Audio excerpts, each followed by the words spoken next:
So if you want to travel more for less money, you have to learn how and when to travel, because there's low-key a science to this. But I'm going to break it down in 3 strategies on this video. So if you are new to the game, hey girl, hey, my name is Jocelyn and I am the founder of Maximize Money, where I teach Black women like you how to save more and spend wisely with your 9-to-5 income so that you can do more of what you love without going deeper into debt for it or trading your time for it. So this is part 4 of my luxury travel on a budget series.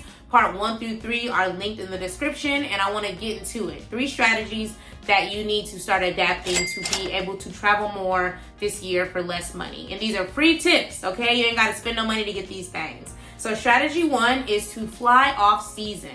And what I mean by off season is non-summer and non-holidays. And I'm talking to my remote girlies specifically, because all we do is work from home. Y'all know y'all can take y'all laptops and go work in Panama if you wanted to. You can take your laptop and go work in Miami if you want to, you know, because off season often has the cheapest deals, you know. So if you happen to just wake up on a March 1st and say, you know what, I want to go to Miami and work for a week, you are likely going to spend a lot less money to do that than you trying to do that on June 1st, for example. So the beauty of working remote is being able to take your laptop and go work from wherever. But even if you don't work remote, you can start to structure your PTO days around like low seasons, you know? So if you know spring break is April 16th, you can maybe go the week before. You can fly out on an April 8th, for example, and be able to go somewhere for half the cost versus trying to go when everybody else is going for spring break. So just understanding like seasonal deals and being willing and ready to take advantage of those is going to save you a lot of money. And I have a whole video, I believe, on my channel about how I went to Miami for 72 hours and I spent less than $400 for my flight and my hotel. And I stayed at a Kimpton, okay? I may fly Spirit, but I'm going to stay at a Kimpton. I'm going to stay at a Marriott. Like, I'm going to lay my head in a nice place. So that video is linked on my spot. I'll just link it up here on the screen, and I'll link it in the description below. But learning to take advantage of off-season deals is going to save you half the cost. I'm telling you, you're going to save a lot of money doing this. Which leads me to point 2.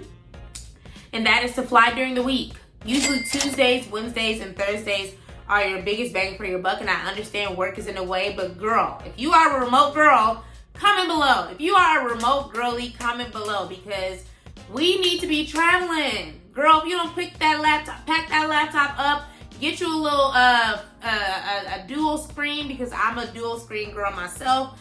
Pack up your stuff and go. Now, if you work for the government, don't be breaking no laws to this. I'm not telling you to break no laws and use fake VPNs. But if you don't need all that to just go work, baby, pack up your laptop and go. Fly out on a bright and early Tuesday morning like I did and go to Miami for a Tuesday through Thursday trip, because you can spend $400 for a flight and a hotel and be living your best life for less than $400. Like, why are we flying out on Saturdays? Why are we flying out on Sundays? Why are we flying out on Mondays? Why are we flying out on Fridays? Those are the most expensive times to travel, you know, because everybody is flying. So now the airports are packed.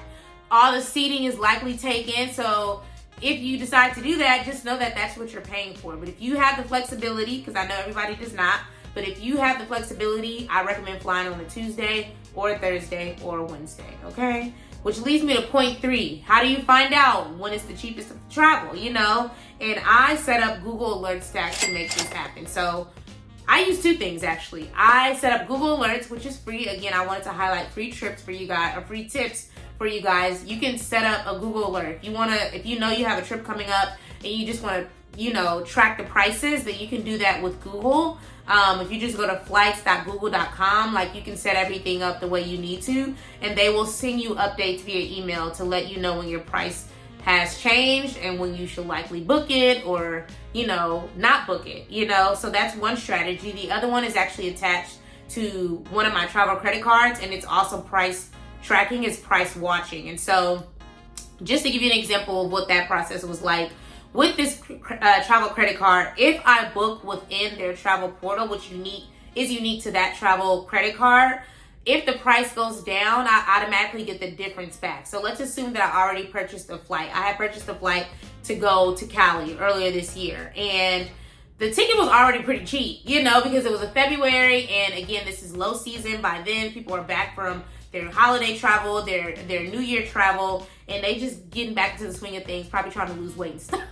So I found a cheap flight, like for $160, I believe, to go to Cali, and maybe like 2 weeks later, the price had dropped, and they had emailed me, and I'm going to try to put the email on the screen, basically letting me know like, hey, the price has dropped and we've automatically credited that amount to your account. So now I have that money. I've already spent it, but I had that money to use for future travel, and I didn't have to like lose out on the price going down because they have their automatic price tracking within their system. And because I have one of their travel credit cards, I get that as one of the many benefits that I have. So if you didn't book your flight but you want them to watch it as well, you can set up Google alerts. But I've learned that because it's powered through another travel portal, my travel credit cards portal is just as effective, and they will also email me and let me know like, hey, the price has dropped, you should probably book today, you know. So that is the beauty of travel credit cards. But again, if you don't have one and you still want to use those kind of benefits,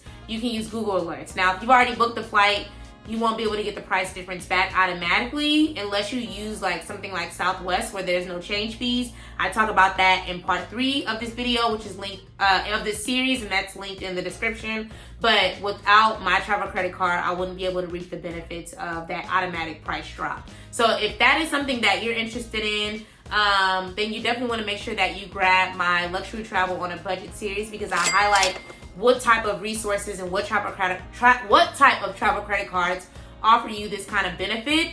And also I'll walk you through how to choose the right travel credit cards for you, because a lot of this work can be done automatically. Like, you have to kind of manually do a lot of this stuff. But the beauty of travel credit cards is that I get that price difference automatically back credited to my account. They let me know automatically, hey, the prices went down, you should probably book it. Or, hey, girl, you need to book it before the price goes up because we believe that it's going to go up, you know? And so if you are interested in something like that, if you want to learn different strategies that are tried and true, that have allowed me to travel for free all 2024, I have yet to pay for a flight this year, and I've learned the art of traveling on a budget, travel hacking, then again, my Luxury Living on a 9-to-5 budget will walk you through how to do that. I take my girls from unconscious spending to confidently being able to afford the trips and the experiences that they love, so that they don't have to go into deeper debt for it, so that they don't have to carry these large credit card balances for it.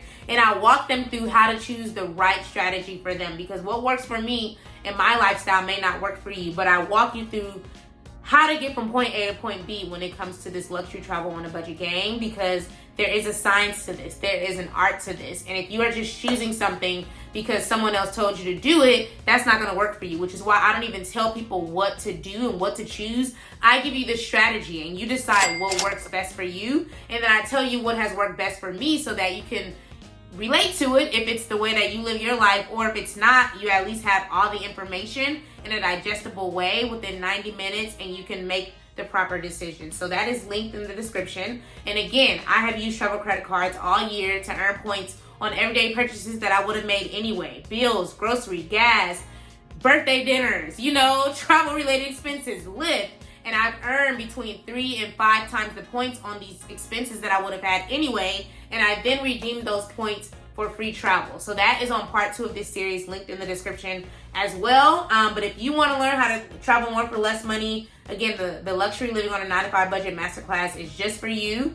And if you are all about building your soft life and not relying on your man, some parents, or anybody else to afford the things that you confidently want, then this is also for you. And again, this is linked in the description, because I personally believe that we live and we rest and we can breathe a lot better when we actually have the money to do the things, to collect the experiences, and to travel, knowing that we have the money to actually do it, and we don't have to put ourselves deeper into debt for it. So again, that is linked in the description. It is $50 right now. Please grab it before the price goes up, because I'm getting a lot of testimonials. And that means the price needs to go up, because the girls are getting a lot of value and I'm not charging enough of this thing. So link in the description. And I'll thank you guys for watching the video. But comment below and let me know what are some of your favorite traveling on a budget strategies. What are some of your tips and tricks that you use so that we can help each other, and continue the conversation below. So thank you so much for watching, and I will see you on the next video. And again, this is part 4 of my luxury travel on a budget series. Part 1, 2, and 3 are linked in the description. So I'll see you guys next week. Have a good one.